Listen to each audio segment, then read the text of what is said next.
পেয়ে যাবেন। তো চলুন বেশি কথা না বলে গল্প শুরু করা যাক। রিমির থেকে ফোনটা চেয়ে ভাবির নাম্বারে ফোন দিই, কিন্তু ফোন রিসিভ করলো ভাইয়া। ভাইয়ার কণ্ঠ শুনেই সাথে সাথে কেটে দিলাম। রিমি বলল, কি হলো, রিসিভ করে নাই? আমি মন খারাপ করে বললাম, করছে কিন্তু ভাইয়া। রিমি বলল, ও তাহলে আমাকে দাও ফোনটা। রিমি মোবাইলটা নিয়ে আবার ফোন দিল, আবারও ভাইয়া ধরছে। রিমি বলল, হ্যালো আসসালামু আলাইকুম। ভাইয়া বলল, ওয়ালাইকুম আসসালাম। আপনি কে? আমি রিমি। আশা কই? আমি আশার ফ্রেন্ড। ভাবির নামটা রিমিকে বলেছিলাম। ভাইয়া বলল, ও আচ্ছা, একটু অপেক্ষা করুন, আমি দিচ্ছি। হ্যালো আসসালামু আলাইকুম। ভাবির কণ্ঠ পেয়ে আমার কাছে রিমি ফোনটা দিয়ে দিল। মুহূর্তে চোখ থেকে পানি বেরিয়ে আসলো। আমি বললাম, কেমন আছো ভাবি? অনেক। তুমি কোথায় এখন? তোমার মোবাইল বন্ধ কেন, কি হয়েছে? ভাবির কণ্ঠ জড়িয়ে যাচ্ছে, মনে হয় কান্না করে দিবে। আমি বললাম, ভাবি, কাল আমি অ্যাক্সিডেন্ট করে পাটা ভেঙে যাই, সাথে আমার মোবাইলটাও ভেঙে যায়, তাই কথা বলতে পারি নাই। ভাবি বলল, কি বলো এসব, কিভাবে কি হলো? এখন তুমি কোথায়? আমি বললাম, ভাবি, আমি এখন একজনের আশ্রয়কারিনীর বাসায় আছি, যিনি আমার এমন বিপদে পাশে এসে দাঁড়িয়েছেন। অনেক ভালো ওরা, ওনার মেয়ের ফোন দিয়েই কথা বলছি। ভাবি বলল, আমাকে একটা বিকাশ নাম্বার দাও, আমি টাকা পাঠাচ্ছি। আচ্ছা ভাবি, যখন লাগবে জানাবো। বাসার অবস্থা কেমন?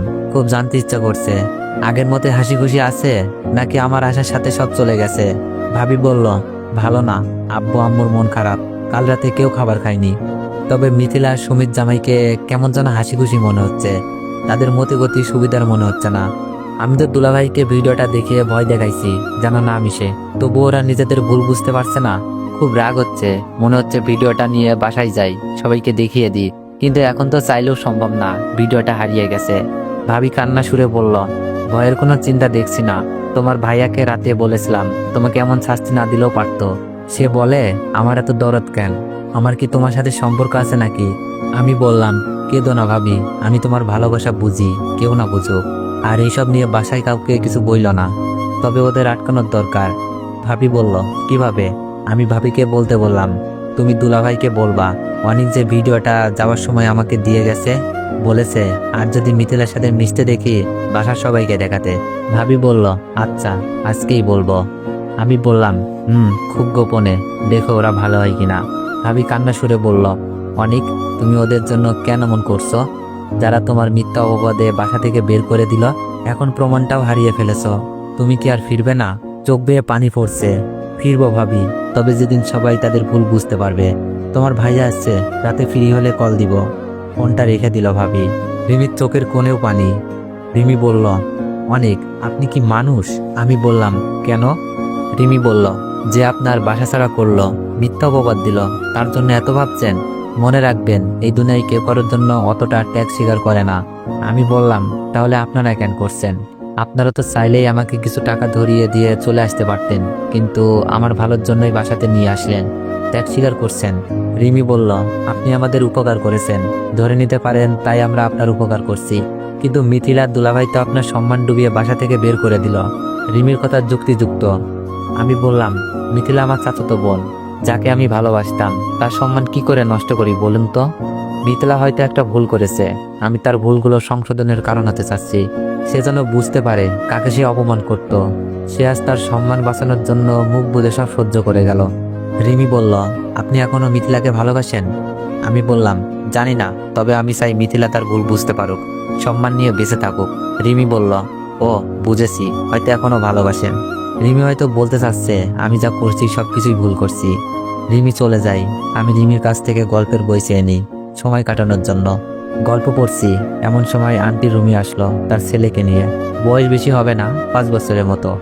আন্টি বলল, খাবার খেয়েছো অনেক? আমি বললাম, জি আন্টি, রিমি এনেছিল। আন্টি বলল, আচ্ছা টিভি ছেড়ে দিব? আমি বললাম, না আন্টি, আমি বই পড়ছিলাম, বই পড়তে আমার খুব ভালো লাগে। ভাইয়া এদিকে আসো, বসো ভাইয়ার সাথে। রিমির ভাইকে ডাকলাম।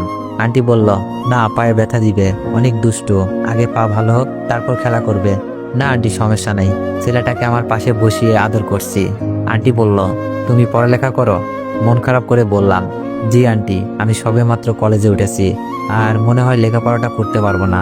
আন্টি বলল, মন খারাপ করো না, একটা ব্যবস্থা হবে। আমাদের রিমিও কিন্তু এবার কলেজে উঠেছে। ও, তার মানে সমবয়সী, ভালোই হলো, সময়টা পড়ালেখা করে চালিয়ে দিব। আন্টি বলল, আচ্ছা তুমি রেস্ট নাও, পরে এসে দেখে যাব। আন্টি তার ছেলেকে নিয়ে চলে গেল। আমি বসে টিভি দেখছি। এমন সময় রিমি কি কি নিয়ে যেন আমার থাকার রুমে আসলো, হাতে কতগুলো শপিং। রিমি বলল, এইগুলো আপনার জন্য, দেখান তো পছন্দ হয় কিনা। আমার পছন্দ আশা করি ভালো লাগবে। আর এটা আপনার নতুন মোবাইল। এইগুলোর কি দরকার ছিল, শুধু শুধু টাকা খরচ করলেন। মনে মনেই ভাবলাম, আমি কি তাদের বেশি জ্বালিয়ে দিচ্ছি। রিমি বলল, তাই নাকি? এক কাপড়ে থাকতে পারবেন? আর সারাদিন রুমে বসে সময় কাটাবেন কিভাবে শুনি? আমি বললাম, এই ধরুন, এখানে 5,000 টাকা আছে, আর বাকিটা ভাবিকে বলে নিয়ে দিব। আসলে বিষয়টা নিজের কাছেই খারাপ লাগছিল। রিমি রেগে বলল, কি বললেন? আরেকবার বলুন, আপনার ওই পাটাও ভেঙে দিই। ভালোবাসার দাম কি টাকা দিয়ে দেওয়া যায়? আমি বললাম, না, আসলে আমার লজ্জা লাগছে। আপনাদের বাসায় আসি, আপনারাই আবার আমার জন্য এত কিছু করছেন। রিমি বলল, লজ্জা থাকা ভালো। পছন্দ হয়েছে? রিমির পছন্দ অনেক ভালো, সবগুলো কাপড়ই ভালো লাগছে। আমি বললাম, আপনার পছন্দ অনেক ভালো, আর ধন্যবাদ। রিমি বলল, কেন? আমি বললাম, এগুলোর ভীষণ প্রয়োজন ছিল। রিমি মুখ ভেঙচি দিয়ে বলল, ওই সময় তো এগুলোর কি দরকার ছিল বললেন। মোবাইলটাও দেখছি খুব দামি, রেডমি 7, সাথে রিমি রেজিস্টার করা নতুন সিম, আর বাসায় তো ওয়াইফাই আছেই। তো এভরিওয়ান, নেক্সট বার চাইলে একটু বেশি বেশি কমেন্ট করুন আর একটু বেশি বেশি কপি লিঙ্ক করে দেন। ধন্যবাদ।